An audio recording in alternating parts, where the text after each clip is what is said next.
Welcome back to our spring mini series. We are doing a pink version of our gorgeous Hungarian folk art, one 5.5-inch block at a time. This, if you are just joining us, then make sure you go back to the beginning videos, at least 1 and 2, so that you can get an idea of the technique I'm using and how to prepare and gather all your supplies. This video is going to be featuring these 2 blocks right here. We're going to be working on the flower blocks. Wonderful exercises for you to get into type little corners, but they're just 5.5-inch blocks at the time so that you can do them easily. Here we go. Let's get stitching. Block 7 has an array of color again, but we have a few tinier pieces. And so I have already gone ahead and reversed the design on the back of my pattern. I want to make sure that you see that you're going to cut out 3 yellow dots for your flowers, and let's get started. I'm going to start by tracing out all my pieces. I want to make sure that with this one, I'm being careful to label each color as I go so that I can not mix those up.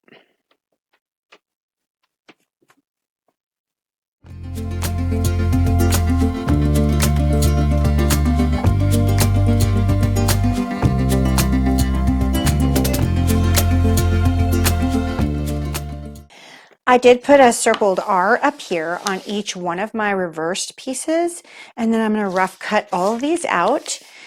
If this is the first video you're watching, go back to video 1 and 2 where I set up everything and teach you how to do all your cutting out of applique, and you'll understand why I do what I do. So I like to rough cut out these pieces.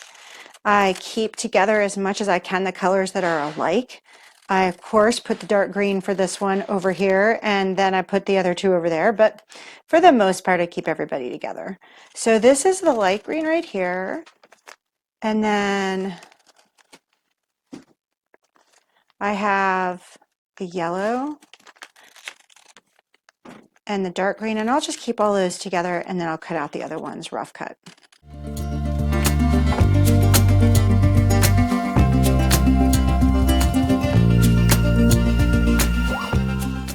I'm going to start with my dark green, and I like to use up as much of my fabric as I possibly can. I am not a waster. So I'm going to snuggle these right up close together, trim a little bit of this excess off so I can do that.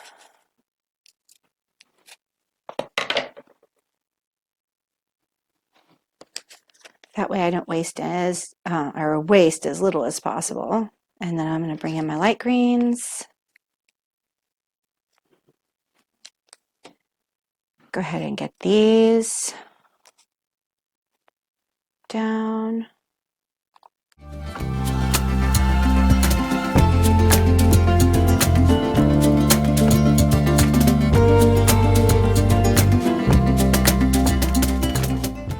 I'm going to let these cool and then get them cut out.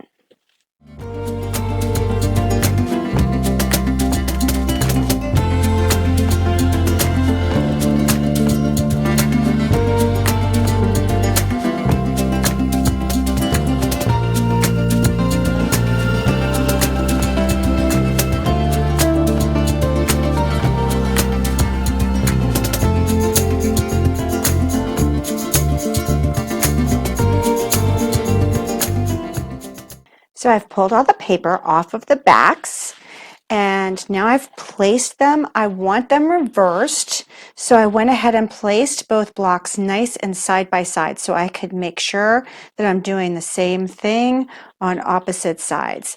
You can put these leaves and flowers however you like. Okay, now just keep in mind that you want to make sure you have that 1/4 inch space all the way around it, and then once you get everybody in place, I am going to go ahead and get this right here sort of, I'm going to go ahead and iron this down, and then I'm going to add the finishing touch of the yellow.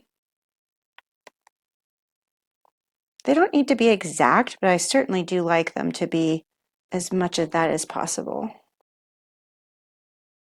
And now I'm going to add in my little yellow centers, And that will just make this little block pop right out. I forgot some paper, so I'm just going to fold that right there, and that releases my little piece. I can iron these, and it's time to go to the sewing machine. I'm going to start with the flowers. I'm nice and fresh right now, so I'm going to start with the flowers. I'm going to have a lot of pivot points in here, and so I want to make sure that I am fresh and ready to do this. And so first thing I want to do is I want to line up that edge right there with my needle. Perfect. And then I'm going to go ahead and tack in place. I already have my button stitch on and have reduced my stitch width down to 2.5, so I am ready to stitch. If you have not seen me do my button stitch before, go back to video 2. That's what the very first block, that's the one where I teach that skill.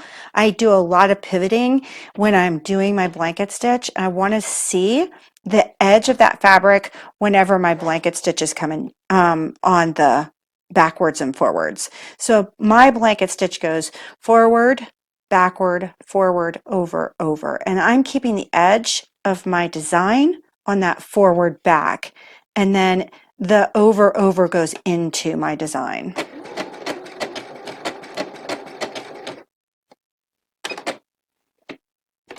I'm going to slow things down since I am going around a lot of curves here.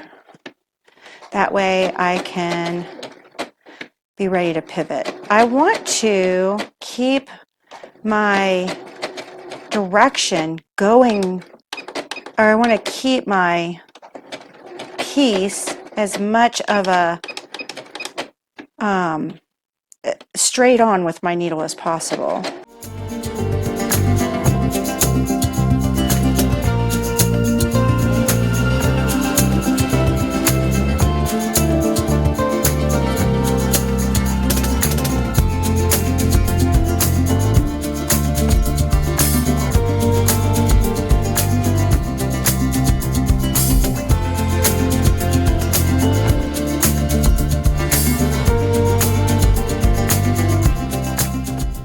And that's a wrap for block 7. Block 7 has 2, just like the bird. It's a little bit more intense than what you had been doing, but you can handle it.